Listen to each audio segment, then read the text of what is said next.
Welcome back to another episode of Raw Sports Center, man. As you can see by the title and by the thumbnail, today we're going to be looking at some film on DK Metcalf. Metcalf has to be one of the freakish athletes in the National Football League and one of the freakish athletes we've ever seen in the National Football League, especially at the receiver position. I would say that more so. But this first play, man, the Patriots' eyes just got caught in the backfield watching the quarterback a little too much. It looks like it was in some type of zone coverage. It might have possibly been a blown coverage, but he was just able to close the distance on them pretty fast too. So I don't know if they wasn't anticipating him to be able to get to them as fast as he did, but he was just able to blow by them just for an easy walk-in touchdown. But having a guy like DK Metcalf with that type of speed, it gives you the option of having somebody who can stretch the defense vertically. And when you're having to deal with a receiver that's that fast, more times than not, you're probably going to want to play in a two-high shell, which will give you options underneath throwing the ball in it, to give you options also with running the ball. So having a guy like DK with that next level speed, it creates other options for you offensively.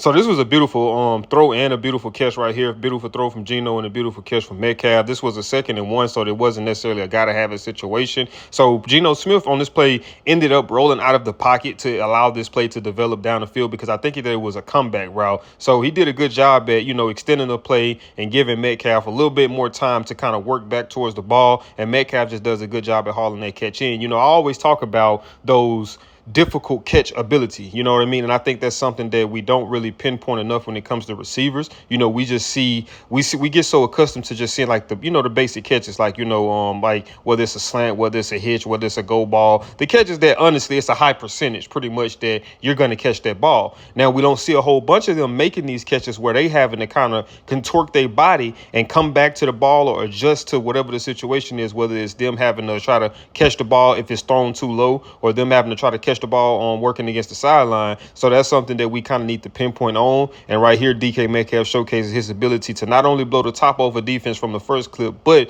to be able to make those tough, difficult catches when need be. And these are the type of catches that you really are going to have to make in the red area, because in the red area, things become so much more tight and congested. So you don't have the freedom to be able to get a lot of over-the-shoulder passes like you would be if you was working from maybe the 50-yard line, anything back that way. Everything is much more condensed and everything is much more tight. So you have to be able, as a receiver or even a pass catcher, to be able to make those catches in tight windows such as this one right here.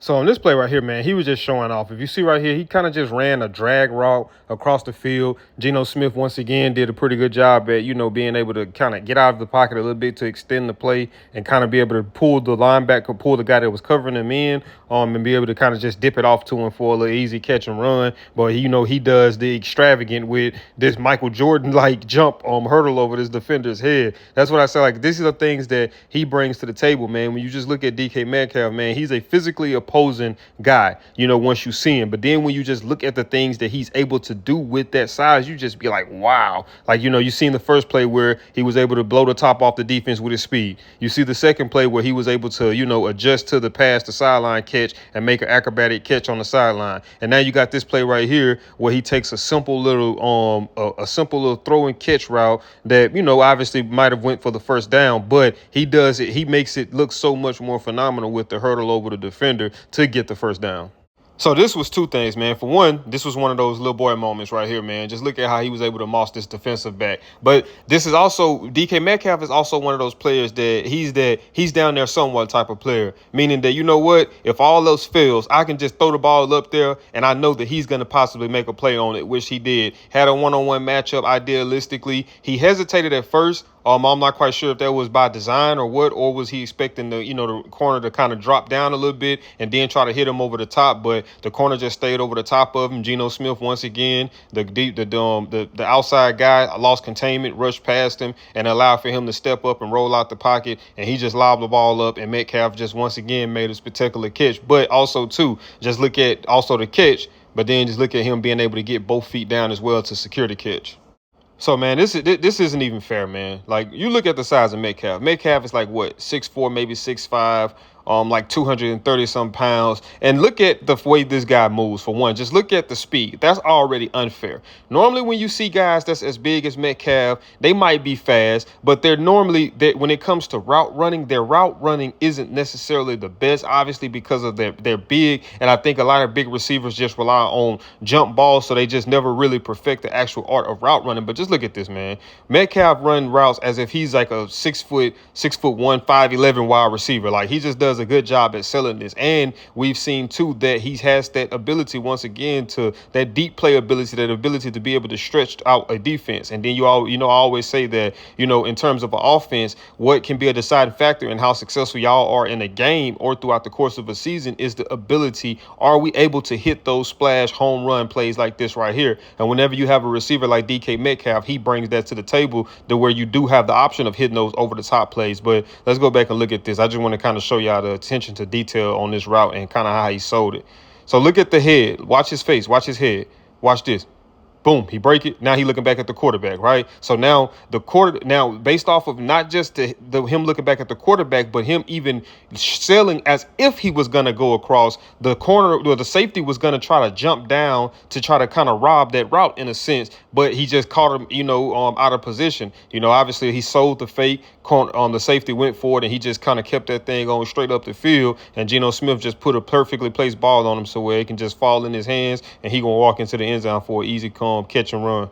So, man, I know this is a DK Metcalf video, but we got to take a moment to appreciate Geno Smith, man. Geno Smith have been putting some darts on DK Metcalf. If it wasn't for some of these throws, if it wasn't for most of these throws that we've seen, if it wasn't for him putting that ball in the right place, DK wouldn't even have an opportunity to go up and make a play and to make some of these crazy, ridiculous circus-like catches that we've seen so far. So right here, man, once again, man, they were just playing off coverage. I'm not quite sure. It might have been man-to-man. And it just really looked like a little simple. Once again, it really just looked like one of those, forget it, he down there somewhere. You see, like, he kind of did survey the field. It's like he looked to the right and kind of just worked his way back on this way. And I guess he seen the matchup that he thought was more favorable. And obviously, one-on-one situation in a jump ball with DK Metcalf, you kind of like the odds on that, having him matched up on the outside one-on-one. So, like I said, Geno just does a good job at putting the ball on him. DK just does another phenomenal job at being able to adjust to where the ball is at, be able to go up, secure the catch, and then get both toes down in to make the catch. And then once again, it goes back to what did I say in the previous clip? When it comes down to offensive success, a lot of it stems through how many explosive plays were you able to make. And having a guy like DK Metcalf, it gives you those options to be able to stretch a defense vertically down the field to create those plays with him, or also it creates stuff underneath now because you have to adjust your coverages. So if we got a guy that can stretch the field vertically, we can't sit in single high looks. We might have to be in two high looks. Now now we lose that man in the box to be able to defend the run. Now we lose that man underneath in the box underneath to be able to defend the underneath stuff. So having a guy with this type of ability, it opens up opportunities for everyone else on the offense. So it's just, man, it's like it's explosive play after explosive play after explosive play. So right here, you got him lined up in the slot. He's matched up once again. It looks like on Carlton Davis, who's a pretty good corner man-to-man. And he just loses him from the release, man. He just really stood no chance at being able to defend this based off the release. He gave him an outside release, kind of like a little jab step. Not outside, my bad. He gave him an inside release. He gave him a little jab step towards the inside. And obviously, he bit on that kind of hard, and he just kind of was able to get upfield. So it kind of was basically like a little fade route, honestly, if you really want to be honest. And he just had him lost from the start, man. Once again, Geno does another good job at putting this ball on Metcalf, allowing him to be able to maximize on what he could possibly get after being able to secure the catch, which I'm not quite sure if this was a touchdown or not, because I'm not quite sure if his feet was down going into the end zone. But, man, this was just one heck of a play, one heck of a route, or one heck of a release to get the route going, and then just one heck of an attempt to finish on this play as well. So this is actually the first gotta have it play that we've ran across, a 3rd and 6. Now, granted, that's not a knock against DK to say that he doesn't show up on those plays, because we don't know. Maybe they're a team that doesn't spend a lot of time on 3rd down, because from a lot of the plays I'm seeing that he's making are on 1st down and 2nd down, they're explosive plays. So when you have a guy that has explosive play capability, then most of the time you don't have to find yourself in a whole lot of third down situations like this one right here. But they just run a simple drag route, man. It like a zone coverage. He ended up being kind of matched up in the area against linebackers, and obviously, man, DK matched up on linebackers. You're gonna go there every time. So they just do a good job at exploiting that matchup, getting the ball to him right there, and just allowing him just to eat up some yards after the catch. So once again, man, we got another gotta have it situation, man. I think this was like a 3rd and 15 play. So this was 3rd and forever. So this was a gotta have it. Man, just perfect execution on this play right here. So for one, perfect throw from Geno Smith, man, to be able to thread the needle on this pass and put that ball on DK Metcalf where he can catch it, not only catch it and secure it, but also brace for the hit that was possibly coming. But it looks like Atlanta was in a Tampa 2 defense, which is pretty much a cover 2, which, you know, the weak spots of a cover 2 is the middle of the field, because you have 2 high safeties. So it's great areas there. So the Tampa 2 minimizes that, because now it takes the linebacker, the middle linebacker, and drops him back into that area. So you kind of have what you would consider a 3 deep a 3 deep zone, which would kind of be similar to a cover 3. It's just opposed to it being 3 defensive backs. You got 2 defensive backs and a linebacker. And I'm pretty sure you can incorporate a safety in there too if you want to play it like that. But he kind of gets caught cheating on the slot guy, as if he thought the guy was going to come in and he was going to try to stay over the top or try to rob the potential route. And kind of just got caught falling asleep on that play. And then once again with DK did a good job too at selling this. You know what I mean? And that's the whole thing about route running. To be a good route runner, you have to be good at the art of selling. So you look at when he was running his route, he's going to give a fake as if he's going to go to the left, as if he's going to try to run like a corner route. So the safety bites on it and he jumps out even more, and it puts him even more out of position, which allowed for this play right here to happen. So, man, just overall execution, man, from the wide receiver standpoint with DK being able to sell that route to create that space, and then from the quarterback standpoint with Geno just being able to thread the needle on that touchdown pass. So right here on this play, man, we got a perfect example of my best versus your best on the outside. You got DK Metcalf, who's one of the best wide receivers in the NFL, and you got Sauce Gardner-Johnson, who's one of the best defensive backs in the NFL. And honestly, man, Sauce really didn't play this route bad. This is just one of those things where, I mean, it was just a perfectly thrown ball, and I mean, it was really only that. I mean, DK did do a good job at the line of scrimmage of avoiding the jam from Sauce Gardner. Sauce kind of like he gave him a soft-looking jam and kind of just, you know, I'm not quite sure if he was anticipating that he was going to be able to touch DK, and DK was just kind of able to get him out, kind of just knock his hand down and kind of just, you know, knock him out of position and, you know, just kind of somewhat get over the top of him. And Geno did a good job at, you know, being able to try to put this ball on the sideline to prevent the safety from being able to make a play. And once again, man, DK just shows phenomenal focus and phenomenal ball skills to be able to tightrope this and make this catch on the sideline against a good corner.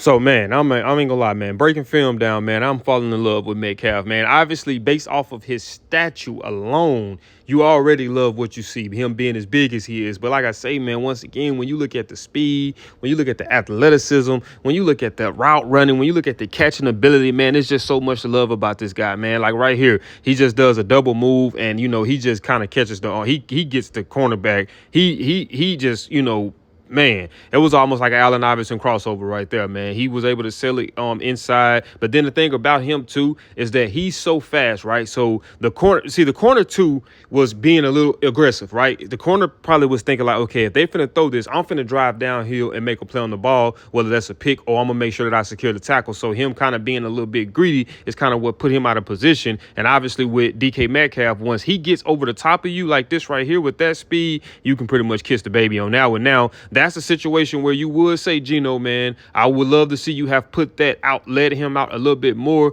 because that's the difference from just a completion right here and a red area possession and a touchdown, and we coming on the field to kick a field goal. So on this play, they motioned DK Metcalf from the opposite side of the field, and they ran another double move right here. And once again, man, he just does a good job at delivering that knockout punch. And I know some of you guys might say, okay, what's a knockout punch? A knockout punch is the punch that you don't see coming. So he does a good job at selling the out route right there and boom, bouncing the thing back up. But once again, what's the key factor? Look at his head. Look at where he's looking. Boom, as if he's looking for the ball, right? And he turns it right back up the sideline. Then once again, kind of a poorly thrown ball, and he's able to make an adjustment and be able to secure the catch before he goes out of bounds once again, man. So like I say, man, this dude has been making acrobatic catch after acrobatic catch, explosive play after explosive play. It's a lot that you gain offensively with having this guy on your football team. So right here, man, we have another example of my best versus your best. Seattle's best, DK Metcalf, one of the top receivers in the league. And Minnesota's best, Stephon Gilmore, one of the top cornerbacks in the league. So it's just basically really was one. It's another one of those situations like he down there somewhere. When you got a guy that's like DK Metcalf, that size, that speed, those ball skills, making the catches that he's able to make, it shows you just how good his ball skills is. So when you have a guy like that, man, you can always say, man, you know what? Forget it. He down there somewhere. And that's pretty much what they do. They get a one-on-one situation, throw a ball up there and allow DK Metcalf to make a play. All right, man. Once again, man, look at this catch.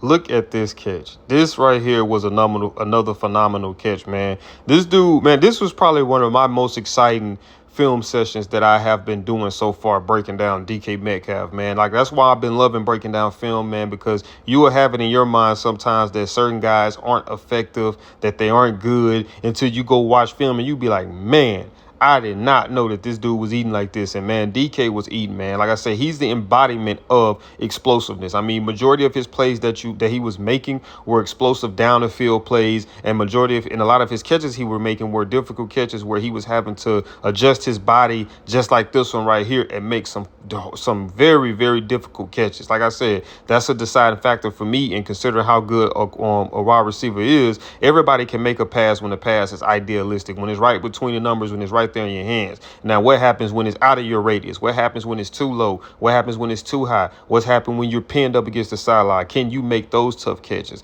And what happens when you're matched up one-on-one with the other team's best receiver, with the other team's best corner? Can you make those plays? And we've seen him do that against Sauce Gardner. We've seen him do that against Gilmore. We've seen him do that against Carlton Davis, man. So, yeah, DK is going to be a good addition to Pittsburgh offense. Hopefully, adding him will give them that explosive play consistently that they've kind of been missing in recent years. So I'm interested to see how that situation plays out. And he has a good quarterback throwing him the ball, one that's just like Geno. They could put the ball right there where he needed to be when he needed. So, and it'll be a good addition for Aaron Rodgers because it's almost like another Devontae Adams in a sense. You know, he got that guy that he can throw those go balls to, those fade routes to. So I'm interested to see how that connection is going to end up, you know, over the course of this season, how that's going to play out. But, man, if you did enjoy this video, do me a big favor, man. Smash that thumbs up button. Also, if you're new to the channel, make sure you subscribe. When you subscribe, click that notification bell, the way you be notified every time I upload, and I'll see y'all in the next video.